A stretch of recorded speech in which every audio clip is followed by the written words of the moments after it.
नमस्कार यूसन hello doctor में आप सभी का स्वागत है। मैं हूं आपका होस्ट एनवी शर्मा। आमतौर पर ये देखा गया कि हमारे शरीर के डिफरेंट विभिन्न अवयव या ऑर्गन्स होते हैं, अंग होते हैं, और इसमें से एक बहुत ही महत्वपूर्ण अंग है ब्रेन। ब्रेन जो है वो नर्व सिस्टम या इसके लिए रिस्पॉन्सिबल या कहिए न्यूरॉन्स का बना हुआ है, नर्व सेल्स का बना हुआ है, जो बाहरी दुनिया से इनपुट्स लेकर आंखों के माध्यम से मैसेज जाता है इलेक्ट्रिकल सिग्नल्स के माध्यम से, और मोटर कमांड्स के जरिए वो हाथ पैर को मैसेज देता है। इसको अगर सिंपल तरीके से समझाना है तो यूँ समझ लीजिए कि आपके सामने कोई आपका दुश्मन खड़ा है और आपकी आंखों ने ये संदेश पहुंचाया न्यूरॉन्स को, और वहाँ से सिग्नल्स या तो हाथ को जाते हैं या पैर को जाते हैं, डिपेंड करता है कि आपका सिचुएशन क्या है। मिसाल के तौर पे अगर वो दुश्मन जो आपका है वो आपसे ज़्यादा ताकतवर है तो आपके पैरों को मैसेज आता है कि निकल लो यहाँ से, या अगर आप ताकतवर हो और वो कमज़ोर है तो आपके हाथ को मैसेज जाता है कि आप उसको मार के भगा सकते हो। मतलब ये कहना है कि न्यूरॉन्स जो है ये इलेक्ट्रिकल वेव्स के ज़रिए संदेश देता है, और अगर ये संदेश में या सिग्नल्स में कुछ गड़बड़ियाँ हो गई तो फिर बाद में उसमें अनेक किस्म की बीमारियाँ हो सकती हैं, जिनमें से एक है एपिलेप्सी या मिर्गी, जिसे हम आम भाषा में कहते हैं। वर्ल्ड एपिलेप्सी डे के अवसर पर हमने ये कार्यक्रम चुना है और इसके लिए हमने आमंत्रित किया डॉक्टर भारती और डॉक्टर संजय रामटेके को। इसके साथ हमारे और भी कुछ मेहमान जुड़ेंगे जो कि साइकेट्रिस्ट है या सोशल वर्कर है, उनके साथ भी हम बात करेंगे। लेकिन सबसे पहले आपका स्वागत है, बहुत बहुत स्वागत। नमस्कार सर, अगर मैं आपसे शुरू करूँ कि मिर्गी होता क्या है, एपिलेप्सी जिसे हम आमतौर पर कहते हैं। शर्मा जी, जैसे कि आपने कहा, मिर्गी ये एक मस्तिष्क की बीमारी है, एक मस्तिष्क की सामान्य या आम बीमारी है। इसमें होता यह है कि मिर्गी बाधित व्यक्ति को बार बार मिर्गी के अटैक्स या दौरे या झटके आते हैं, जिसे हम कहते हैं। इसमें मिर्गी में बिजली की तरंगों का अत्यधिक निर्माण होता है, जो कि अनावश्यक है उस समय के लिए और उस दौर के लिए। और जब ये बिजली की तरंगे मस्तिष्क में सब तरफ फैल जाती है या उसी जगह रह जाती है, तो जो लक्षण दिखाई देते हैं उसे हम मिर्गी का अटैक या दौरा कहते हैं। अगर ये उसी जगह पे सीमित है तो पार्शियल या आंशिक मिर्गी के रूप में दिखाई देगी, और अगर ये सब जगह पूरे मस्तिष्क में फैल जाए तो जनरलाइज सीजर्स या टोनिक क्लोनिक सीजर जिसे हम कहते हैं, हमारे आंखों के सामने एक चित्र आता है कि व्यक्ति जमीन पे पड़ा है, मुंह से झाग निकल रहा है, हाथ पैर फड़फड़ा रहा है, तो ये इस तरह की मिर्गी होती है। और मिर्गी व्याधित व्यक्ति को मस्तिष्क में कोई चोट या किसी डैमेज के कारण ये झटके बार बार या फिर पुनः पुनः आते रहते हैं। बिना किसी कारण। सर, जैसे हमने आपसे मुखातिब हूँ, मैं पूछना चाहूँगा आपसे कि जैसे कि दौरे हैं, इन्होंने कहा एंटन है, एपिलेप्सी है, क्या ये अलग अलग बीमारियाँ हैं या एक ही बीमारी के अलग अलग नाम हैं? ये एक ही बीमारी के अलग अलग नाम है। अच्छा। कोई लोग इसको मिर्गी बोलते हैं, कोई लोग इसको एपिलेप्सी बोलते हैं, कोई लोग इसको फिट की बीमारी बोलते हैं, हाँ। या कोई बोलते हैं कि इसको चक्कर की बीमारी। जी, मतलब है एक ही लेकिन नाम अलग अलग है इसके दिए। यानी गुजरात की तरफ इसे बोला जाए तो इसे खेंच कहते हैं, सदन में दक्षिण में बोलते हैं, या पुराने हम हमारे ग्रंथ निकालेंगे तो इसे अपस्मार के नाम से कहा जाता था। जी, तो डिफरेंट नेम से एक ही बीमारी के अलग अलग टर्मिनोलॉजीज नाम। महाराष्ट्र में या अपने एरिया में से हम झटके या फेफड़े कहते हैं बहुत बार गाँवों में। जी जी, ये आमतौर पे देखा गया कि जैसे यंग एज में या एकदम अबाउट 60 एंड सीनियर सिटीजन में इनमें ज़्यादा ये प्रमाण है, लेकिन आजकल युवाओं में भी होने लगा है। वैसे देखा जाए तो मिर्गी 100 में 1 को मिर्गी की बीमारी या मिर्गी होती है। तो रेशो बहुत कम है। हाँ, नहीं ऐसा नहीं कहूँगा। 1.3 करोड़ अगर हम इंडियन पकड़ते हैं तो ये काफ़ी बड़ा नंबर होगा। एंड जैसे कि आपने कहा, सबसे ज़्यादा कॉमन है 1 साल से ऊपर और 60 साल से ऊपर। क्योंकि मिर्गी क्या है, मिर्गी एक लक्षण है ब्रेन की चोट या ब्रेन के डैमेज का, या ब्रेन में कोई क्षति हुई उसका। तो सबसे पहले 1 साल की उम्र के भीतर या तो कोई बर्थ या जन्म के समय कोई प्रॉब्लम हो जाए तो, या जेनेटिक या कोई कारणों से अनुवांशिक होने से या कोई केमिकल चेंजेस होने से उस समय में ज़्यादा आएगी। और 60 के बाद क्योंकि कहीं ना कहीं जो युवावस्था में कभी चोट लगी है या पुरानी कोई चोट है, उसके नतीजे से उम्र के हिसाब से मतलब इतने साल तक वो डॉर्मेंट है तो और फिर एक्टिवेट होता है। ये हो कभी कभी पैरालिटिक अटैक जो होते हैं, जो 50-60 से बताते हैं, जिसमें ब्रेन में क्लॉट हो जाता है कभी, तो ऐसे क्लॉट वाले जो मरीज होते हैं, पैरालिसिस या लकवा, उनमें भी कुछ प्रमाण में मिर्गी किसी को आ जाती है। मतलब इन शॉर्ट हम कह सकते हैं कि इलेक्ट्रिकल वेव्स जो आपने कहा अभी कुछ देर पहले, तो वो वेव्स है डिस्टर्ब हो जाते हैं, डैमेज हो जाते हैं, इस वजह से ये क्रिएट होता है। तो किसी भी तरह से न्यूरॉन्स में इंजरी आ जाए तो वो इंजर्ड न्यूरॉन्स यानी ब्रेन की कोशिकाएं जो डैमेज होती है, वहां से ये एब्नॉर्मल करंट जनरेट होता है। अच्छा। जो करंट वहां से हमारे बॉडी में आता है, शॉर्ट सर्किट जिसको हम बोल सकते हैं। जी, जी। और वो आते बदन में वो झटके लगने जैसे लगता आने है। लगे। अच्छा, Correct। जी, तो जी। ये डैमेज ब्रेन को किसी भी तरह से आ सकता है। ये क्लॉट आ सकता है, ये ट्यूमर आ सकता है, ये हेड इंजरी से हो सकता है, ये कोई टॉक्सिन्स या कोई Chemical side केमिकल्स भी हो सकता है। बर्थ जन्म के समय ब्रेन में इंजरी जो होती है बच्चों में उसके वजह से आ सकता है, या फिर डॉक्टर साहब ने बताया जैसे जेनेटिक डिसऑर्डर हो सकता है। जी, जी। तो क्या रीजंस हो सकता है? आपने एक तो बताया हेरिडिटी बताया आपने, हो सकता है वन ऑफ द थिंग, या डैमेज या बीमारी के टाइम पे कुछ है, और भी रीजंस है इसके मिर्गी के? कैंसरस कंडीशंस, ब्रेन ट्यूमर्स को हुआ, किसी का ऑपरेशन हुआ, ब्रेन का ऑपरेशन हुआ, किसी को ब्रेन में कभी टीबी हुआ, किसी को जो वर्म्स होते हैं, वर्म ब्रेन में पेट में जी। हाँ, तो उसके जो अंडे ब्रेन में जाते हैं जिसको हम लोग सिस्टिक सर्कोसिस बोलते हैं, उसके कीटाणु ब्रेन में जाने से भी फिट्स के दौरे आ सकते हैं। कुछ टाइप्स होते हैं सर इसके, मतलब मिर्गी के जैसे सामान्यतः दो प्रकार बोलेंगे हम। मिर्गी मैंने कहा किसी मस्तिष्क के विशिष्ट हिस्से में इलेक्ट्रिकल करंट्स का निर्माण हो रहा है। अगर ये खूब तेजी से सब तरफ फैल जाती है तो जो हमें मिर्गी मिलती है उसे हम जनरलाइज्ड एपिलेप्सी कहते हैं। अच्छा। और अगर ये उसी तरह में सीमित रह गई या धीरे धीरे एक जगह से दूसरी जगह पहुंचती है तो उसे हम पार्शियल एपिलेप्सी या आंशिक मिर्गी के रूप में कहते हैं। जनरलाइज्ड मिर्गी में एक सब टाइप होता है या एक प्रकार होता है जो बच्चों में बहुत कॉमनली पाया जाता है। उसमें होता यह है कि बच्चा बैठा है, जैसे स्कूल चल रही है, क्लास चल रही है, टीचर ने कुछ लिखने के लिए कहा, एक सेकंड के लिए ऐसा होता है बच्चा रुक जाता है, जैसे स्टैचू या पुतले की तरह, थोड़ा आंख मिचमिचा रहा है, रुक गया है वहीं पर, और एक 10-15 सेकंड की दौरान ये खत्म हो जाएगा और बच्चा नॉर्मल। टीचर कंप्लेंट करते हैं कि बच्चा अटेंटिव नहीं है, अपने में खोया रहता है, सोया रहता है, डे ड्रीमिंग कर रहा है स्कूल में, ऐसा सब। बट ये है मिर्गी का प्रकार। मतलब आमतौर पे हम कह सकते हैं कि जैसे एक साइलेंट सिम्टम है इसका, जो जल्दी पकड़ में नहीं आता है। एक प्रकार। इसके अलावा जैसे अगर मैं कहूँ कि अलग अलग हिस्सों से अलग अलग लक्षण रहेंगे, जैसे बीच के हिस्से में जिसे हम टेम्पोरल लोब कहते हैं, ये भी एक कॉमन टाइप है। इसमें होता ये है, अगर किसी को, जैसे मुझे टेम्पोरल लोब या किसी को दौरा आया तो होगा ये, वो भी एक सेकंड के लिए स्टैचू हो जाएंगे, मुंह चलाएंगे, जैसे कुछ चबा रहे हैं, जुगाली कर रहे हैं, कुछ हाथ इधर उधर हिलाएंगे, कुछ बड़बड़ाएंगे, क्या कर रहा था मैं, क्या हो रहा है, कैसे जा रहा है। तो एक 30 से 40 सेकंड या 1 मिनट के भीतर ये खत्म हो जाएगा। तो ऐसा लगेगा कि 1 सेकंड के लिए यहाँ से कहीं और चले गए और वापस आ गए। अगर ये पीछे के दौरे से हुआ जहाँ हमारे आंखों का देखने का है, तो उनके आंखों के सामने बहुत बार ऐसा होगा कि फ्लैश आए, पुराने पिक्चर्स आए, कोई इमेजेस आई, कोई आके गया, कुछ दिख रहा है, इस तरह का होगा। ऊपर के हिस्से से रहेगा तो जैसे हाथों में कोई सेंसेशन आया, करंट सा दौड़ा, फिर हाथ में एक जर्क आया, सिंगल हाथ में या सिंगल पैर में, या सिर्फ मुंह में थोड़ा सा तिरछापन आया। तो ये किस हिस्से से निकल रहा है और कहाँ तक फैल रहा है, उसके ऊपर अलग अलग लक्षण रह सकते हैं। कभी कभी तो ऐसा है कि मरीज को पता नहीं चलता वो एपिलेप्सी है। जैसे हाथ में कोई बर्तन है, गिर गया बर्तन, अरे कैसा क्या गिर गया, मतलब एक ही झटका, बेहोश भी नहीं हुआ, गिरा भी नहीं, लेकिन ये सिर्फ सिंगल हाथ से कोई चीज छूट गई। कभी कभी बस ये भी लक्षण सिंपल रूप से मरीज में आ सकते हैं। वो तो झटका जो आता है, तो जब एक साइड से आता है ना, जैसे ये शुरू हुआ, मैं बैठा हूँ, शुरू हुआ, ऐसा करते करते पूरा बदन कड़क हो गया। अच्छा। जुबान में टंग आ गई, कट गई, मुंह में झाग आ गया, कपड़ों में पेशाब हो गई और बेहोश हो गया।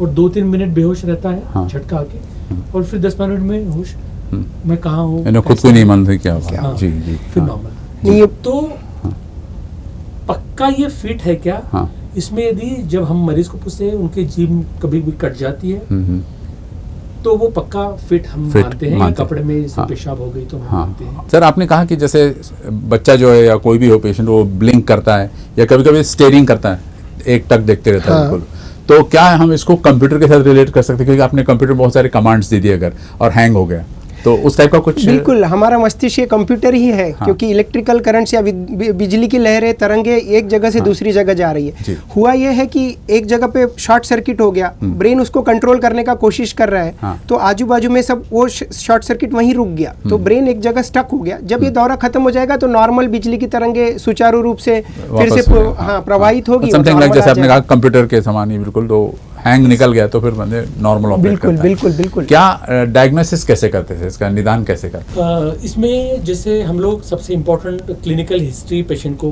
बात करके उनका अटैक कैसा है, इसको हम जब सुनते हैं तो हम उससे हमारे नतीजे पहुंचते हैं कि ये मिर्गी है या नहीं है। उसके बाद उसको कंफर्म करने के लिए हमारे पास टेस्ट होती है जिसको हम लोग ईईजी बोलते हैं। What is that? ईईजी मतलब इलेक्ट्रोएन्सेफेलोग्राफी। अच्छा, जैसे हार्ट का ईसीजी होता है, वैसे ईईजी ईईजी होता है। इम्पोर्टेंट है सर, जैसे किसी को भी हो सकता है, कभी भी हो सकता है, आपने कहा कोई भी एज में हो सकता है कहा आपने, तो क्या फर्स्ट एड के तौर पे आप क्या सजेशन या सुझाव दोगे, क्योंकि कहीं रास्ते में अगर ऐसा कुछ हुआ? ये इस कार्यक्रम से हम इस पे क्या करना चाहिए मिर्गी का दौरा आने के लिए, क्या नहीं करना चाहिए, दो बातों पे फोकस करेंगे। Dos and don'ts. Dos and don'ts. तो फर्स्ट एड डूज में आएगा और क्या नहीं करना चाहिए। पहले मैं वो बोलना चाहूँगा, क्योंकि लोग जो करते हैं, देखिए ऐसा है कि मिर्गी का दौरा देखा गया है कि 2-2.5 मिनट के भीतर ये 90% केसेस में अपने आप खत्म हो जाता है, क्योंकि शॉर्ट सर्किट या इलेक्ट्रिकल करंट्स उतना लंबा नहीं चल सकते, मस्तिष्क उस पर काबू पा लेता है। जी। महत्वपूर्ण बात इसमें यह है कि फिट के दौरान मरीज यदि बेहोशी की हालत में है तो उस समय लोग कुछ क्या करते हैं, मुंह में कोई चम्मच या कोई शार्प ऑब्जेक्ट डालते हैं, जैसे दांत ना बैठे इसके लिए, या फिर मुंह में पानी डालते हैं। तो इसमें क्या है, बेहोशी की अवस्था में यदि आप मुंह में पानी डालोगे तो पेशेंट को चोकिंग हो जाएगा, उससे मर जाएगा पेशेंट। या तुम उसमें मुंह में चम्मच डालोगे तो उसमें और इंजरी हो जाएगी, क्योंकि वो इतना टाइट होता है, तो चम्मच भी उसमें फंसेगा। उंगली डालोगे तो कट जाएगी। टेरिफिक। हाँ, तो लोग डालते हैं, उंगली डालते हैं, कोई चम्मच डालते हैं, ये गलत धारणा है। फिट आ रहे हैं तो बिल्कुल चिल्लाना, पैनिक होने की जरूरत नहीं है। वो मरीज को पहले तो टाइट कपड़े तो ढीले कर लीजिए। झटके की वजह से कभी कॉट है, लोखंड वाला कॉट है या कोई दीवार है तो इंजरी हो सकती है झटके आने की वजह से। तो आप देखिए कहीं उसको इंजरी तो नहीं हो रही है। उसको पकड़ के बहुत जोर से दबाने की जरूरत नहीं है। उसको आप एक करवट पे कर लीजिए, ठीक है। झाग आ रहा है तो एक करवट में करने से क्या होगा, जो झाग आ रहा है वो नॉर्मल बाहर निकल जाएगा, चोकिंग नहीं होगा। और फैन चालू करिए ताकि उसको फ्रेश एयर मिल सके। और उसको हाथ पैर के झटके आ रहे हैं तो उसको दबा कर ना रहिए, झटके आने दीजिए। सिर्फ इसका ध्यान रखिए कि उसको कहीं इंजरी ना हो। सर, हमने सिम्टम्स की बात की, हमने उसको रीजंस जानना, उसका डायग्नोसिस आपने बताया। डायग्नोसिस में जी आप ऐड करना ईजी हो गया था। हाँ जी। उसमें बाद में हम लोग देखते हैं कि कहीं ये पेशेंट को ब्रेन में कोई इंजरी या ट्यूमर या क्लॉट तो नहीं है। इसके लिए हम लोग सीटी या एमआरआई स्कैन करते हैं। आपने डूज एंड डोंट्स भी बता दिए सर, लेकिन इंपॉर्टेंट पॉइंट पर आते हैं और वो है ट्रीटमेंट। तो ट्रीटमेंट के लिए आप क्या सजेशंस दोगे? कई बार यहाँ तक बात हो जाती है कि सर्जरी भी करनी पड़ सकती है। तो सबसे पहले तो हम ये बताना चाहेंगे कि मिर्गी इस बीमारी के लिए दवा उपलब्ध है। अच्छा। बहुत बार लोग क्या करते हैं, फिट के झटके आ रहे हैं तो बहुत टाइम बर्बाद करते हैं, बाबा के पास लेकर गए, कहीं भूत बाधा है उधर चले गए, जादू टोना के लिए चले गए। लेकिन ऐसा कुछ भी नहीं होता। इसमें दवाइयाँ उपलब्ध है और दवाइयों से फिट्स बंद होती है। सिर्फ हमको ये तय करना पड़ता है कि ये पर्टिकुलर मिर्गी के लिए कौन सी दवा देनी चाहिए। उसमें बहुत सारी तरह तरह की दवाएं उपलब्ध है। इवन अभी रिसेंटली नई नई दवाइयाँ भी मार्केट में है, नए नए मॉलिक्यूल्स आए हैं। तो हम लोग क्या करते हैं, एक दवा फिर उसको एड ऑन दूसरी दवा, ऐसा कॉम्बिनेशन थेरेपी या फिर सिंगल ड्रग। राइट। और वो दवा रेगुलर चलाने से 2 या 3 साल का दवा देने से ज्यादातर लोगों में ये बीमारी ठीक हो जाती है। चेकअप करते रहे अपना समय समय पर, तो ये कम हो जाए। होता क्या है, मरीज को हम बोलते हैं कि दवा बराबर 2 टाइम लेनी है, और मरीज क्या करता है 1-2-3 महीने दवा लेता है, अब तो अटैक नहीं आ रहा है, नॉर्मल है। चलो आज नहीं खाया तो चलता है, चल देख लेते हैं नहीं खा के क्या होता है। और वो 8-10 दिन नहीं खाता और फिर अटैक आ जाता है। फिर वो भागते हुए हमारे पास आते हैं, डॉक्टर साहब वो फिर से अटैक आ गया। जी। सर, हमने सर्जरी की भी बात की, मतलब ये लेवल तक सर्जरी की क्या आवश्यकता होती है या फिर बाद में सिर्फ एक साइकोलॉजिकल इम्पैक्ट है? नहीं, जैसे मैंने कहा कि ये दवाइयाँ जो है ये मिर्गी को कंट्रोल करती है। तो उम्र के हिसाब से या अगर ब्रेन में परमानेंट डैमेज नहीं है तो 80% लोगों की मिर्गी दवाइयों से कंट्रोल हो जाती जी। है। बट अगर ब्रेन बुरी तरह से क्षतिग्रस्त है या पर्टिकुलर कोई हिस्सा पूरी तरह से क्षतिग्रस्त है या डैमेज है वहाँ पर, जो कि क्लियर नहीं हो पाएगा दवाइयों से, तो ऐसे 20% लोग जिन्हें 2-3 दवाइयाँ कोशिश कर चुके हैं, ट्राई कर चुके हैं, फिर भी नहीं हो रहा है कंट्रोल, तो ऐसे लोगों को भी मैं कहूँगा कि वो निराश ना हो, हारने की ज़रूरत नहीं है। ऐसे 20% लोगों में से हम 10% को ऑपरेशन के द्वारा पूरी तरह से ठीक कर सकते हैं कि उनकी मिर्गी भी बंद हो जाए और उनकी दवाइयाँ भी धीरे धीरे कम हो जाए। जी। और ये आपको मैं बताना चाहूँगा कि ये एपिलेप्सी सर्जरी जिसको हम बोलते हैं, सर्जरी इन एपिलेप्सी मिर्गी के रोगों में, ये फैसिलिटी हमारे शहर नागपुर में उपलब्ध है। वाह, great, that's great news for Nagpur और आसपास के इलाकों के लिए Yes. एक अच्छी खबर है सर।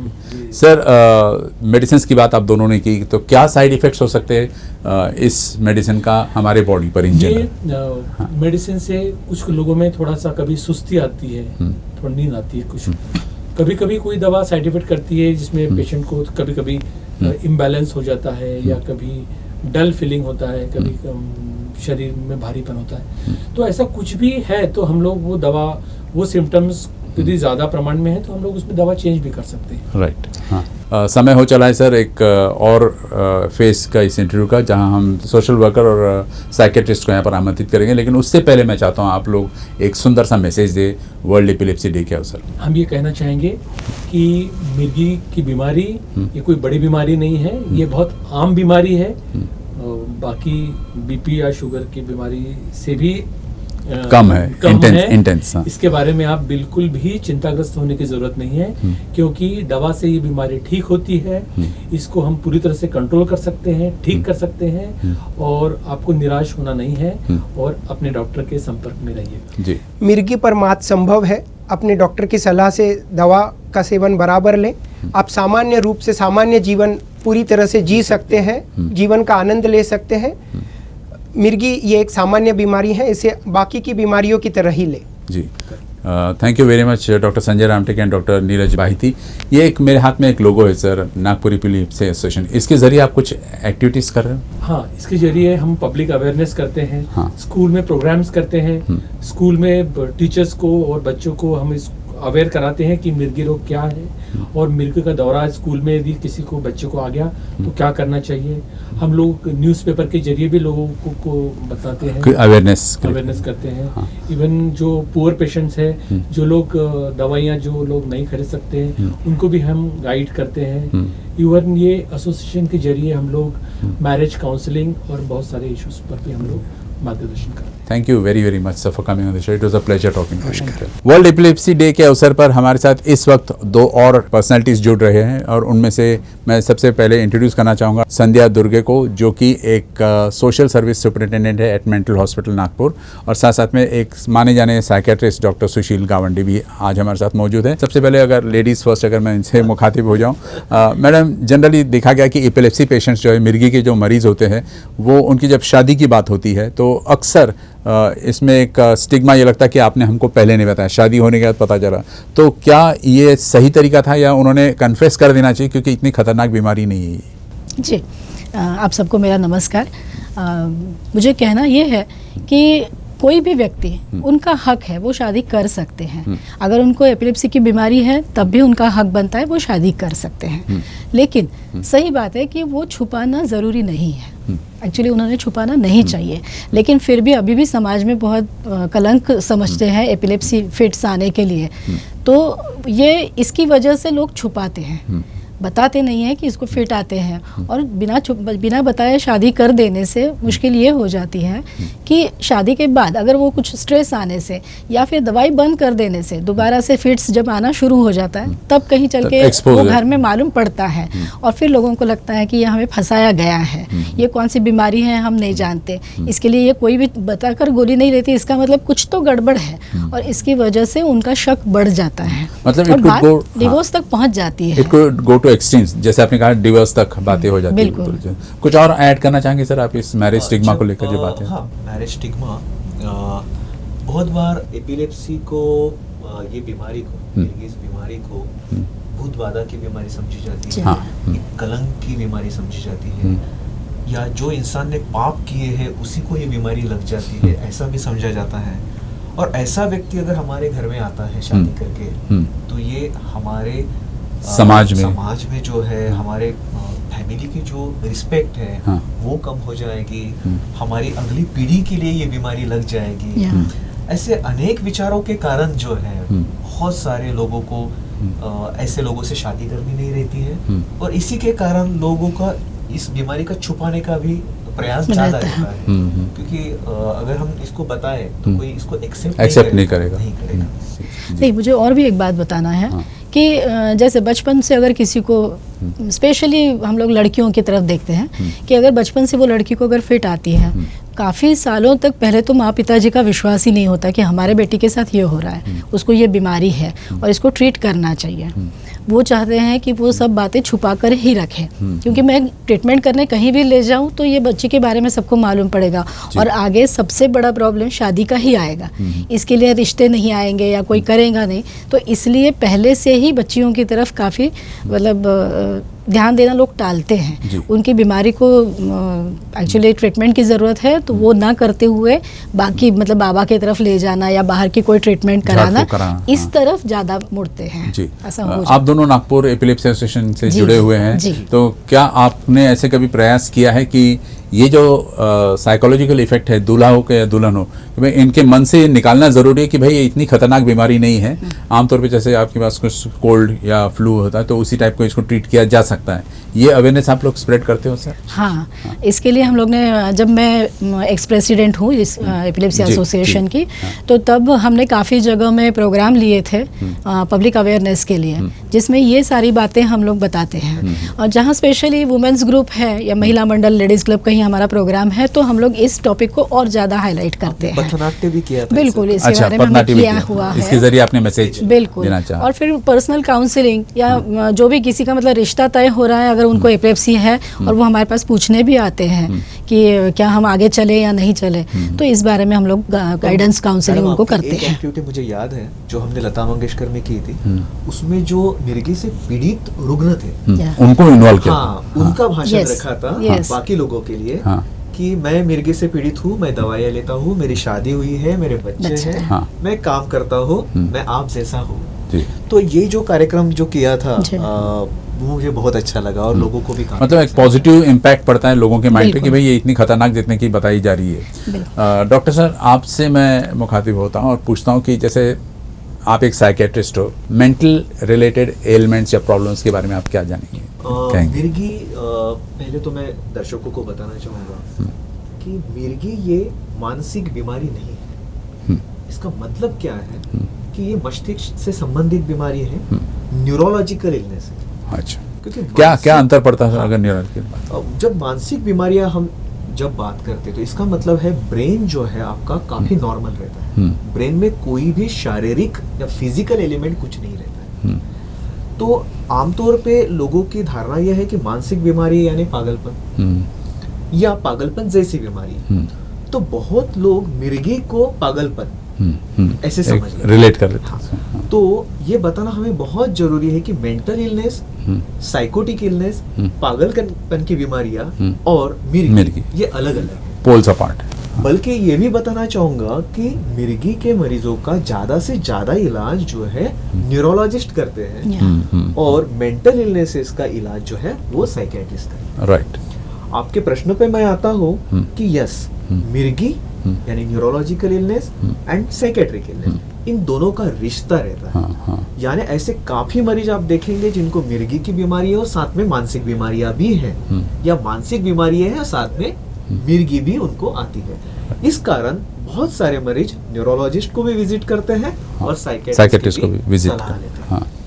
सर, आप रहे मैं रहूं, जब हमें पहली बार मालूम होता है कि मुझे मिर्गी की बीमारी है, तो पहले वो झटका जो है मन पे लगता है और बहुत सारे मरीज डिप्रेशन में जाते हैं, क्योंकि मिर्गी ये बीमारी एक दिन की या 2 दिन की नहीं है, एक लंबे समय तक चलने वाली है। तो बहुत सारे मरीज जो है पहले झटके में जब उनको मालूम होता है तो एक डिनायल मोड में रहते हैं कि नहीं मुझे ऐसी बीमारी नहीं है, हो ही नहीं सकती, ये ऐसा हुआ था इसलिए ऐसा हुआ, या ये डॉक्टर साहब कुछ भी बता रहे हैं, या मुझको कुछ बाधा हुई थी इसके कारण, एक एस्केपिज्म रहता है, डिनायल में रहते हैं। तो ये डिनायल के कारण बहुत सारे मरीजों का इलाज लेट शुरू होता है।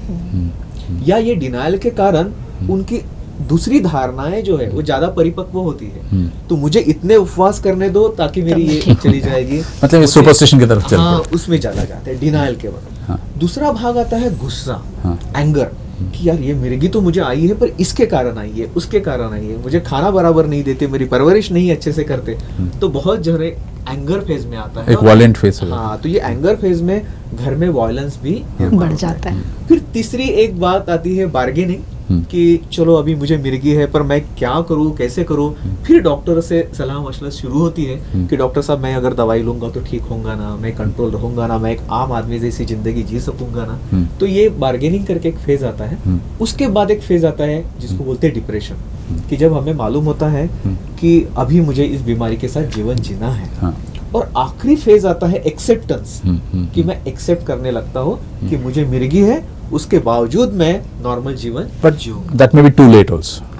होता ही तो है। जितना मरीज जितना जल्दी ये एक्सेप्टेंस पे जाता है कि है डॉक्टरों ने मुझे बताया है कि मुझे ये बीमारी है, मुझे एक्सेप्ट कर लेना है, उसकी जो ट्रीटमेंट है मुझे वो ट्रीटमेंट लेना है और मेरा जीवन का मार्ग क्रमण जो है मुझे करना है। जितना जल्दी अगर आप एक्सेप्टेंस में जाते हैं उतना ये बीमारी के लिए इफेक्ट आपके अच्छा होता है, अच्छा, इसमें इफेक्ट positive। अच्छा आता है। और जितना आप ये बीच के स्टेजेस में रहे, डिनायल नहीं, मुझे ऐसा नहीं है, इसके कारण हुआ है, उसके कारण हुआ है, मुझे इस पे दोष देना है, उस पे दोष देना है, उतना आपका समय वो भी नहीं चला होगा। जाता जी। है और उसमें बार बार आपको मिर्गी के अटैक्स भी आते हैं। जी। मिर्गी के मरीजों में डिप्रेशन बहुत कॉमन होता है और कभी कभी ये डिप्रेशन इस हद तक चला जाता है कि उनको लगता है कि ऐसे दवाई लेके मुझे जिंदगी जीनी है, उससे तो बेहतर है मैं मर जाऊं। अच्छा, तो काफी मरीजों में आत्महत्या के विचार आते हैं। डिप्रेशन यहाँ तक ले जाता है। Absolutely। और ऐसे आत्महत्या के विचार आने वाले मरीजों को हमें दवाइयों से भी उनका डिप्रेशन का ट्रीटमेंट करना पड़ता है। काफी डीपली उनको काउंसलिंग भी हमें करना Right। पड़ता है। जी मैडम, फिर से आपकी तरफ आता हूँ और पूछता हूँ, जैसे पर्टिकुलरली लेडीज़ की बात कर रहा हूँ मैं। मान के चलिए शादी हो गई और जैसे आपने कहा कि कन्फेस कर देने में कोई बुराई नहीं है, उन्होंने कन्फेस किया, शादी हो गई। एक और अहम सवाल उठता है कि प्रेगनेंसी को लेकर लेडी जो रहती है वो ज़रा चिंतित रहती कि क्या अगर मैं प्रेग्नेंट हो जाऊँ तो फिर बाद में बच्चे पर क्या इम्पैक्ट गिरेगा, इसका फ्यूचर क्या रहेगा। तो उसके बारे में आप क्या काउंसलिंग करते हो? नहीं, जैसे शादी का हक है वैसे बच्चे होने का भी उनका हक है।